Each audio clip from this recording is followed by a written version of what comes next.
చేతిలో సత్తా ఉంటే, మీకు దమ్ముంటే, కలేజా ఉంటే రా ప్రజల్లోకి వచ్చి మాట్లాడి అప్పుడు పార్టీ విషయాలు మాట్లాడు.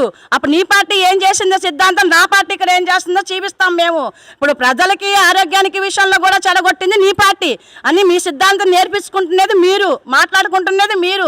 ఇవాళ రోజు అన్ని అభివృద్ధిలోకి తెచ్చి అన్ని విధాలుగా అభివృద్ధి చెందుతున్న పార్టీ గురించి ఇవాళ రోజు నువ్వు మాట్లాడుతున్నావా? నీ పార్టీ మటుకు అంటే పేదవాళ్ళకి ఇల్లు ఇస్తానని చెప్పి తోచుకుంది నీ పార్టీ. అది సిద్ధాంతంలో ఉంది నీ పార్టీలో. ఏమి అట్టగే పాలన వాళ్ళకి మహిళలకు బిల్లు రాకుండా చేసింది నీ పార్టీ.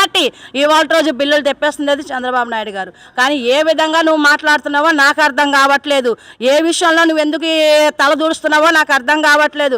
నీ పార్టీ సిద్ధాంతాల గురించి మాట్లాడేటప్పుడు నీ పార్టీ ఏం చేసింది, నీ పార్టీ ఏం చేస్తే ఇవాళ ఈ పార్టీ గురించి నేను మాట్లాడాలని చెప్పి మాట్లాడు, అది బాగుంటుంది. అంతేగాని నీ దగ్గర ఇన్ని తప్పులు పెట్టుకొని మీరే ఇన్ని కేసులు వేసుకొని మీరు ఇంతకు వస్తున్నా కూడా మీ మీద ఇంత జరుగుతున్నా కూడా సిగ్గుసరం రాకపోతే మేమేం చెప్పలేం. అంతే ఇంత సిగ్గుమాల పార్టీ కాబట్టి పక్కన వాళ్ళ గురించి మాట్లాడడానికి సిగ్గుసరం లేని పార్టీ నీది.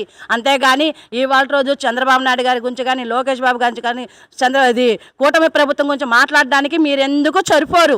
ఎందుకంటే వాళ్ళ ఈ ఇంటికి కూడా పీకలేరు. మేము చెప్పాలంటే పచ్చిగా మేము చెప్పలేం, మీకులాగా దిగదాచి మేము మాట్లాడలేం. ఎందుకంటే నిశ్చయంగా మాట్లాడే పార్టీ మీది కాబట్టి, నిజాయితీకి గౌరవంగా ఆడపిల్లలు పద్ధతిగా మాట్లాడమని నేర్పించింది మా పార్టీ కాబట్టి మేము అందుకనే ఎవరిని కూడా తప్పు పట్టుకోకుండా మేము నీతిగా మాట్లాడతాం. నీతి పనులు మాట్లాడి నీతి దిగజారిపోయిన పార్టీ మీది.